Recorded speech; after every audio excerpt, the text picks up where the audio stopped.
me. Cheers, Ryan. Hey! Good evening, ladies, gentlemen, and war heroes. Before I undertake the customary duty of giving Ryan an uncomfortable few minutes, it's part of the official best man's duty to thank Ryan and Stacey for a lovely day so far. Now, I have to say that Stacey's done an excellent job of organising the whole wedding, and I'm sure you'll agree she looks absolutely stunning. Ryan, you look distinctively average. For those of you who don't know me, my name is Dave, and I'm the best man. This is actually That's it! This is actually the first time I've been required to make a speech, and it's true when they say it's pretty nerve-wracking.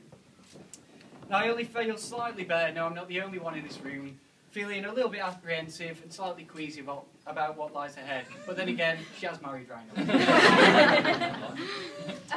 It's true to say I've not been looking forward to this, but it's basically because I can't think of a good word to say about it. I've known Ryan for a long time, so long in fact, it was back in the days when Ryan was of an average height and I didn't look like an old man. It was a touching moment when Ryan asked me to be his best man. And I mean that literally, not emotionally, because the moment he asked me to be his best man, I was giving him an awkward piggyback into Kalo Hospital after yet another footballing injury. I suspect Ryan first developed a thing for Stacey when they moved in together for the first year of uni. Every morning she used to bring him tea and toast, and things were going well, until, I suspect, she came to realise that that bottle of iron brew next to his bed was in fact his ensuite. He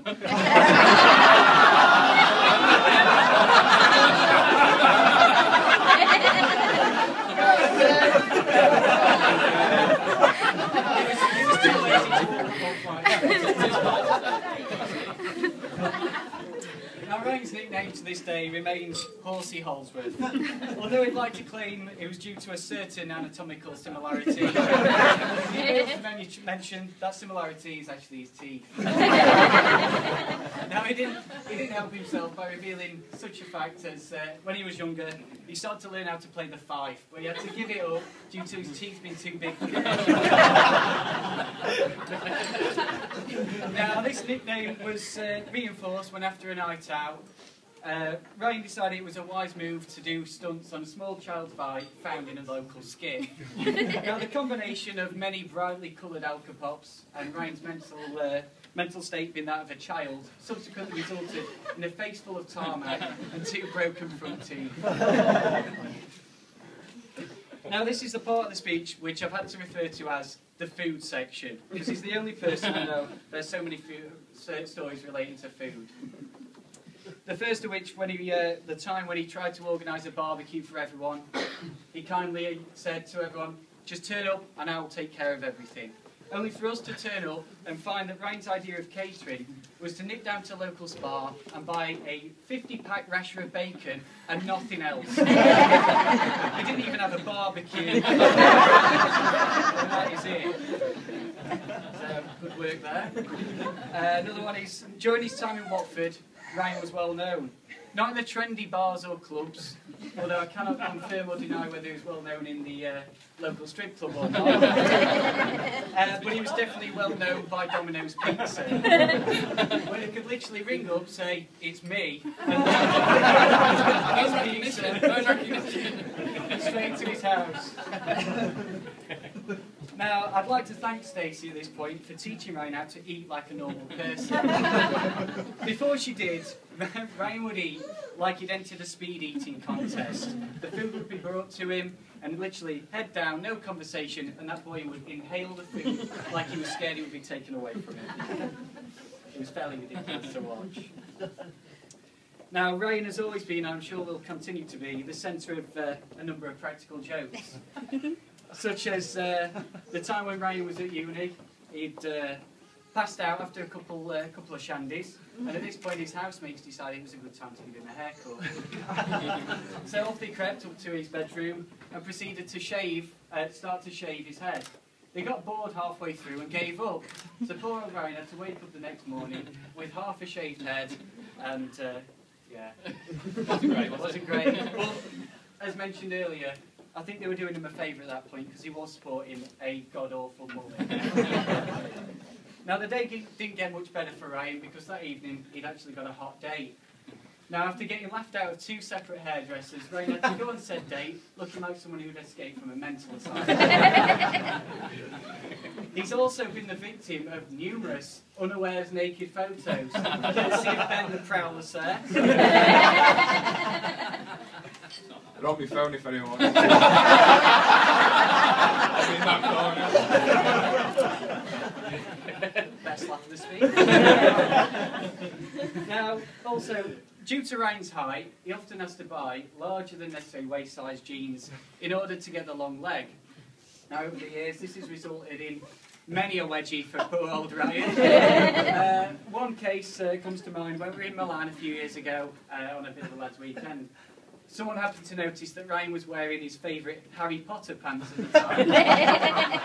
So as the evening went on, and people got a little bit braver, Ben, Joe, they proceeded to what I can only describe as attack Ryan.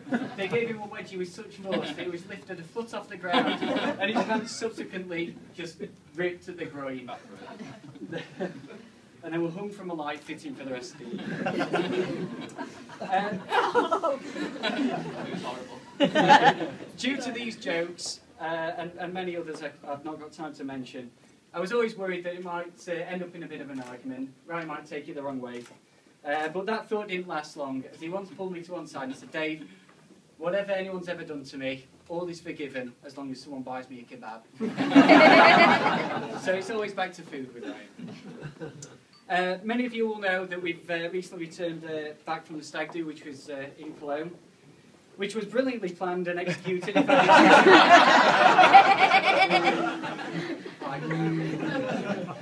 I did learn a few things from the stag do.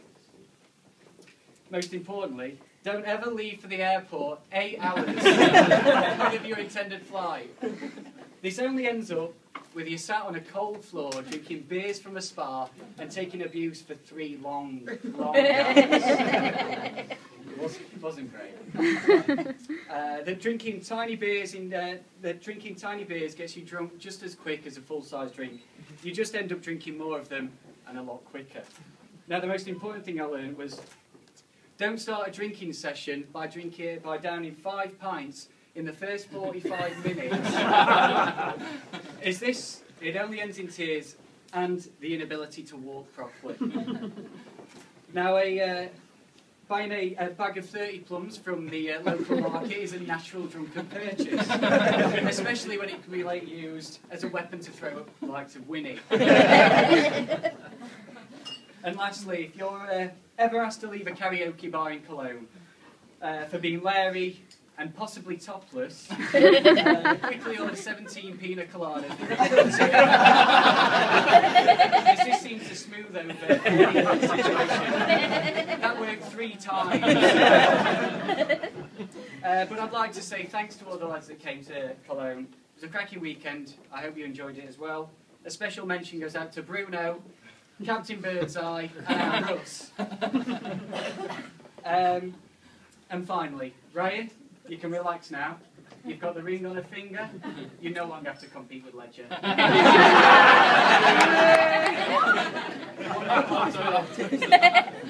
But ladies and gentlemen, on a serious note, please raise your glasses to my very best friend and his beautiful new wife, to Ryan and Stacey. Ryan and Stacey.